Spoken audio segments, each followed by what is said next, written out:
Hey, welcome back to the Black and Gold Standard Podcast. And today we'll be doing the first edition of our Pittsburgh Steelers mock draft. We're going to do three. So we're going to do one today, we'll do one next Wednesday, and then we'll do one Wednesday before the draft. Um, just kind of, just a quick, you know, picks and just kind of see what I think the Steelers may do. To be honest, none of us really know what they're going to do. But I just think right now the number one priority is probably offensive tackle, center, wide receiver, cornerback, defensive tackle, linebacker, and safety. At this point, I really don't see the Steelers taking a center in the first round. I could be wrong, but I just don't see them really going that way. I really think they want to get a offensive tackle, but we'll see because it's a lot of tackles in this draft, but it's probably about 5 or 6 guys that are guys that I think probably could come in and play right now, or guys that I would, if I was the Steelers and they were available, I'm running right to the podium and putting that card in. So let's get this started and see what we came up with. Okay, so first pick, I took Kool-Aid McKinstry. And what I like about him is he's a physical type corner. He's not going to back down. He's going to support the run. And actually, I would hope, Porter kind of look at him and take note and get a little bit more physical. I know he has the foot issue, but they were saying that he should be ready by the beginning of the year. Unfortunately, he's probably going to miss some time, mini camps and training camps, so that's probably going to put him back a little bit. But you got Darnell Jackson here, so I think he could step in until Kool-Aid is ready. But with him and Porter at the corners, now you're set for the next 4 to 5 years. You got at least one, definitely one physical guy. You're gonna have Porter. He's gonna be the shutdown guy.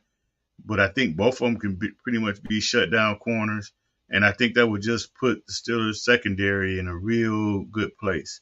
So I like that pick, and I would not be mad if they went this way, because, like I say, down the road, this should turn out to be a good thing for them.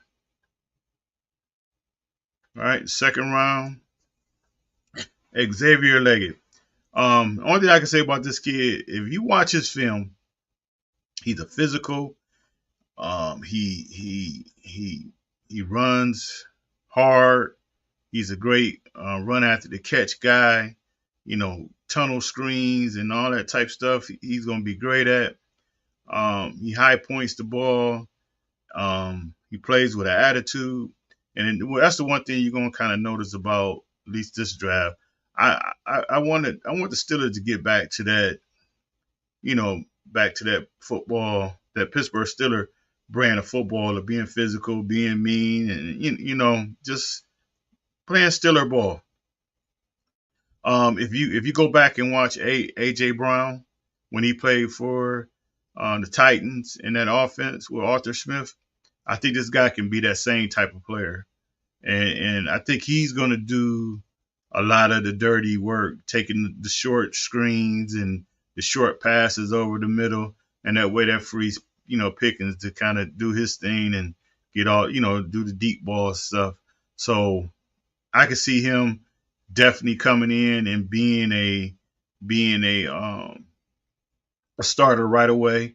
I think his style of play, him and Cordell Patterson will probably really look good together, because that's going to just be, man, if you got Leggett on the field, you got Patterson on the field, and you got Najee, I mean that's going to be tough, stopping these guys.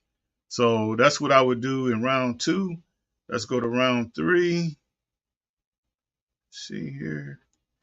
Okay. So I took Blake Fisher. So like I said, it was a run. It was a run on these offensive tackles. Um, I know it's some news that the Steeler Nation don't want to hear, but I really think the Steelers are. I'm not gonna say they're high on them, but I think the Steelers might run it back again with Dan Moore. I really don't want to see it, and if they don't really do it, it's just a fact that I think they want to get Jones over to the left side, and I guess Moore saying he can't play the right side. So, I could see him, maybe getting him out of there because of that. But I think other than that, I mean, this is a 3-year starter, and I don't think they just want to get rid of the guy unless definitely, they got somebody that they think they can replace him. I think Fisher is, he's kind of a project. He's probably a guy that it would help him probably to sit. But again, if he comes in there and show that he can handle that right side, then Jones will move over to the left, and Moore be on the bench, I guess. So again, this kind of a project guy, but he's a guy that definitely, if he can develop, going, next year moving forward, he probably could become a starter. All right, let's go to our next third round pick. All right, Bo Limmer, um, old school type football player.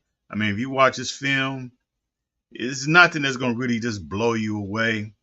I don't really think he's would come in and be the starter because I still think the Steelers have a plan of getting a veteran. I see the Steelers making a trade for a veteran center, especially after, like I say, after the draft and looking at the team that took centers. I think there'll be some guys available, but he's a guy.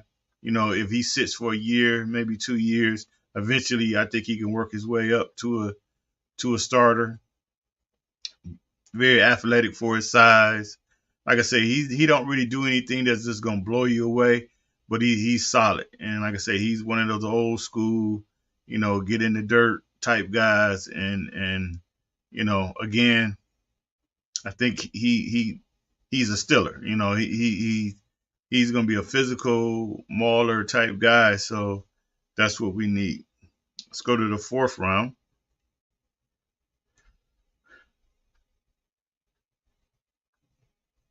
Okay, McKinley Jackson, kind of a bowling ball type of guy. Um, you know, it's a great thing for him. He can sit there and watch Cam Hayward, learn from Cam Hayward, and this guy maybe could push either Liao or Latimer off the roster this year. He's going to be a run stopper, but he definitely can actually rush the quarterback a little bit. So he's a guy that I think he could definitely be a rotational guy this year. And if he's smart, just watch Cam how he operates, and learn from Cam. And I don't know if he would really become a starter, but I think he'll be a guy that will get a lot of snaps, and like I said, he'll be a rotation guy. And for a fourth round pick, I don't see it being a problem. All right, let's go to our next pick. So we don't have a fifth round pick. They got 2 6th-round picks. All right. Okay, Muhammad Kamara. I would be very excited if they can get this guy. And now, like I say, we always talk about, this guy is a Steeler. I think this guy is a Pittsburgh Steeler. He's mean, he's nasty, and he just want to hit. Sometimes he kind of lose control with his attitude a little bit. He got to work on that. But I watched him. I mean, it's crazy. Like, who watched Colorado State? But I watched him against Colorado, and Colorado was kind of out there trying, talking all that crap, and this dude was not having none of it. I mean, he was trying to put dudes out the game. I mean, he's a physical. Now he kind of played edge for them, where I think the Steelers would bump him inside. So you put him next to Patrick Queen. That would be a great combination. He probably would struggle a little bit in pass coverage, but hopefully you really don't have to ask that for him. But as far as getting to the quarterback, I mean, this is a kid that had over 30 quarterback sacks, so he can get to the quarterback. He's gonna stop the run, and like I say, he's just one of them guys. He ain't gonna take no mess from nobody. Yeah, he probably be getting a lot of letters from Mr. Goodell, but um, he's a tough physical guy that for a 6th round pick, I would take it. And our last pick, Evan Williams. To be honest, he's just gonna be a special teams guy. The Steelers they could go any kind of way with this pick. To be honest, I could almost see them maybe even trading this pick, during the draft. So this pick maybe never happen, but this is a guy you could bring in. I mean, he'll be in a good situation. He can sit back, watch Mika. But he's going to be a Danny Smith guy. For him to make the team, he's going to have to do it on special teams. And, if he makes it, maybe he can develop into a solid backup. And maybe, I think they're going to be, KZ's going to come back this year, but maybe, the next year, if this guy develops good enough, he could take that spot. But like right now, the key for him to make the team would be on special teams. So that is it. Like I said, we'll be doing another mock draft next Wednesday, and then we're going to do another one on Wednesday before the draft. And we just keep tabs and see, how many picks that we hit on. And that's about it. So until next time, take care, and I'll see you later. All right. Bye-bye.